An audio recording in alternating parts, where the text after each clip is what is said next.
আসসালামু আলাইকুম, welcome to my channel moons cooking studio. শীতের সময় সকালবেলা গরম ভাতের সাথে ভর্তা খেতে আমরা সবাই কম বেশি খুবই পছন্দ করি। সে কথা মাথায় রেখে আজ আপনাদের জন্য নিয়ে এসেছি একটি ভর্তার রেসিপি। আশা করি রেসিপিটি সবার কাছে ভালো লাগবে। আপনারা সবাই বাসায় একবার হলেও ট্রাই করবেন। আর আমরা বাঙালিরা কিন্তু খুবই ভোজন রসিক, সেক্ষেত্রে শীতের সকালে গরম ভাতের সাথে এই ভর্তা কিন্তু দারুণ মজার একটি খাবার। আমার ভিডিও ভালো লাগলে আমার চ্যানেলটিকে অবশ্যই সাবস্ক্রাইব করবেন, লাইক কমেন্ট শেয়ার করবেন, নতুন নতুন ভিডিও দেখবেন এবং চ্যানেলটির পাশেই থাকবেন। এবার আমি চলে যাব মূল রেসিপিতে।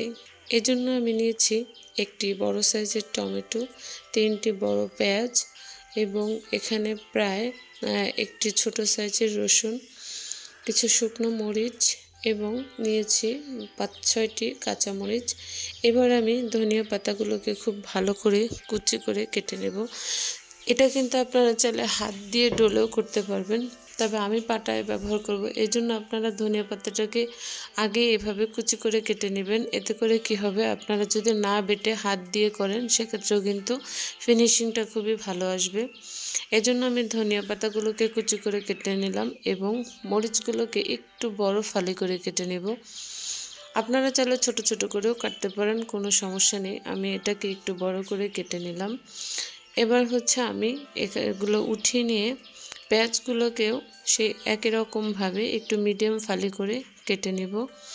মিডিয়াম ফালি করলে আপনাদের কিন্তু বাটতেও সুবিধা হবে এবং আপনারা যদি হাত দিয়ে করেন সেক্ষেত্রে আপনাদের অনেকটাই ভালো হবে। যাই হোক, আর ভর্তা তৈরি করার ক্ষেত্রে আপনাদের এই পেঁয়াজ এবং মশলা কাটাটাও কিন্তু খুব ভালো করে খেয়াল করতে হবে, নইলে কিন্তু ভালো হবে না। এবারে আমি একটি টমেটো খুব ভালো করে কিউব করে কেটে নিব। এই টমেটোটাকে আমি আগে থেকে ধুয়ে পরিষ্কার করে নিয়েছি। আপনারা অবশ্যই আগে ধুয়ে নেবেন, কাটার পরে কেউ ধোবেন না। এবার এটাকে আমি উঠিয়ে নিয়ে ফ্রাই প্যান, যে আমি এগুলো সবগুলো একটু আপনাদের দেখিয়ে দিচ্ছি আমি কীরকম করে নিয়েছি কুচি কুচি করে। এবার আমি ফ্রাই প্যানে সরিষার তেল দিয়ে আগে শুকনো মরিচগুলোকে ভেজে নেব। আমি সবগুলো শুকনো মরিচে কিন্তু এখানে ব্যবহার করব না, আমি এখান থেকে 3টি ব্যবহার করব, বাকিটা সাজানোর জন্য রেখে দেব। এবার আমি তেলের ভিতরে পেঁয়াজ, কাঁচামরিচ দিয়ে দিলাম, রসুন দিয়ে এটাকে মোটামুটি ভালো করে ভেজে নেব। ভালো করে ভাজার উপরে কিন্তু এই ভর্তার স্বাদটা অনেকাংশে নির্ভর করে।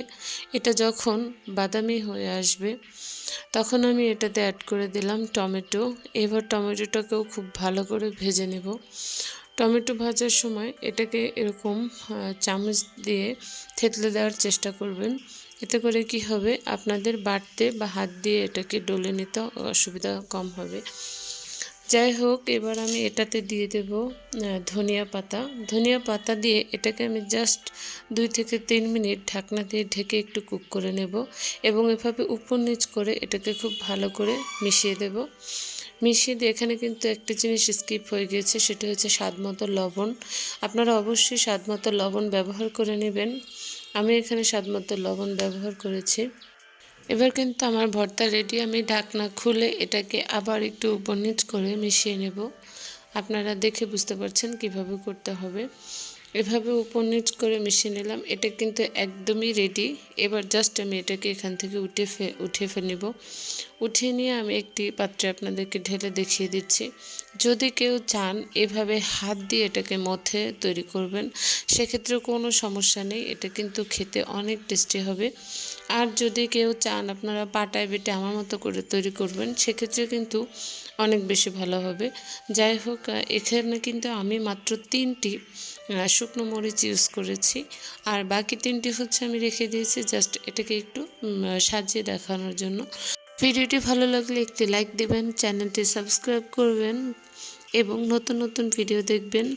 ধন্যবাদ সবাইকে, ভালো থাকবেন সবাই।